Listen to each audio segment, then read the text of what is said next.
Are we going to stand together? Yeah! That's what I'm talking about. This is the power of people. So thank you very much, guys. Thank you. Thank you so much for all of you who took the time out to come out.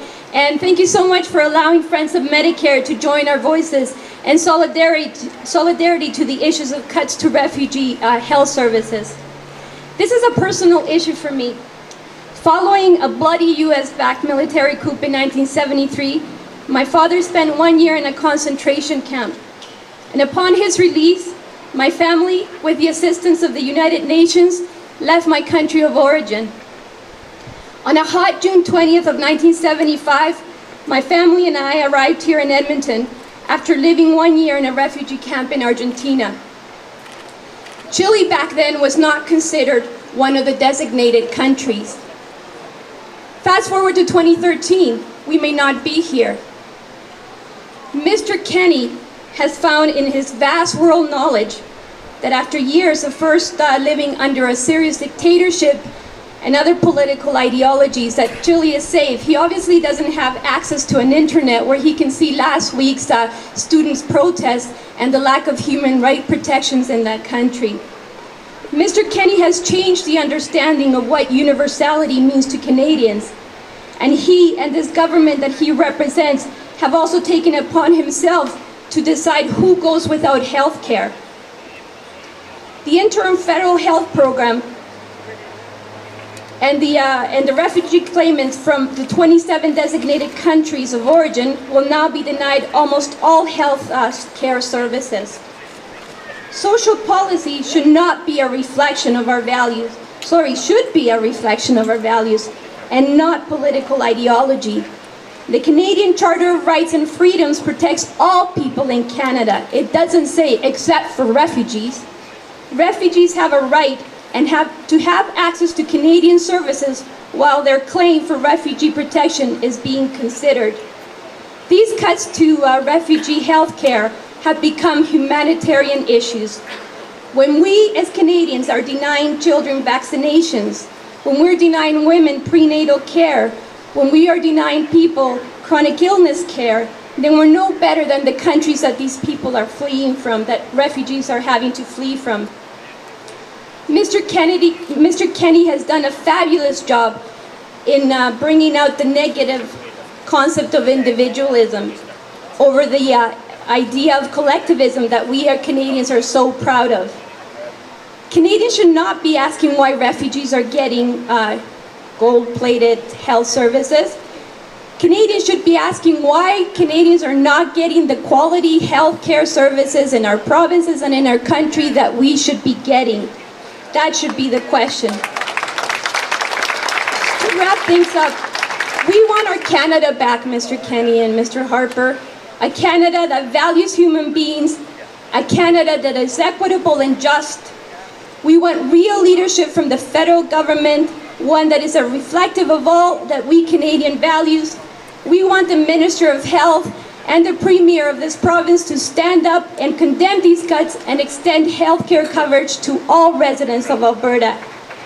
Health care is a human right and it should be considered as such. Thank you so much. Well, thank you so much, and thanks for spending some time here today for a very important issue. Really, it's more than one issue, ladies and gentlemen. We're talking about equality. We're talking about looking after people most in need, but we're talking about something near and dear to our hearts as well, which is our national Medicare program. And you know that Stephen Harper and Jason Kenney and so forth are no friends of public health care. They would love to see it gone if they could. We've stood up time and time again to ensure that we always have a universal public health care system that excludes no one in this country, in this province. And this is another attack to try to hive people off, to try to push another group away. So who's next is my question. They will go after refugees and refugee applicants. Who else will they take away public health care from next? So think about that. If you're not a refugee, think about that as a Canadian, and stand with me to ensure that we don't let this reprehensible thing take place and continue into the next year.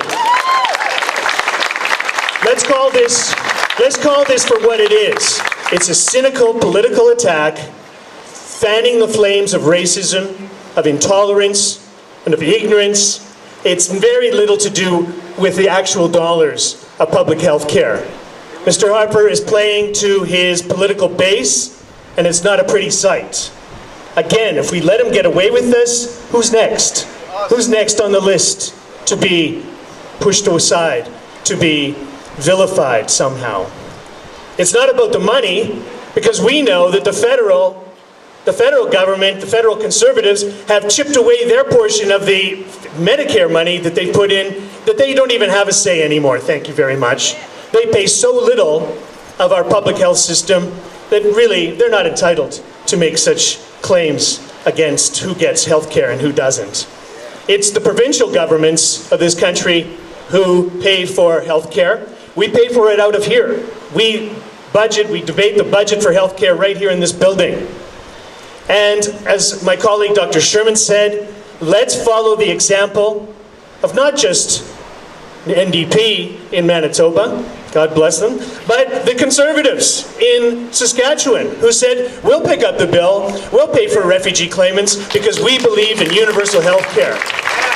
I challenge Alison Redford and her government to pick up this piece of good news. Lord knows she could use some good news right now. Pick up some good news and take the high ground and stand up for people that are going to be excluded from our universal health system.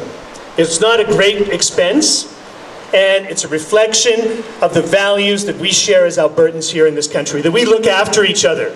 We look after each other when people are most in need, and we don't let anybody be left behind.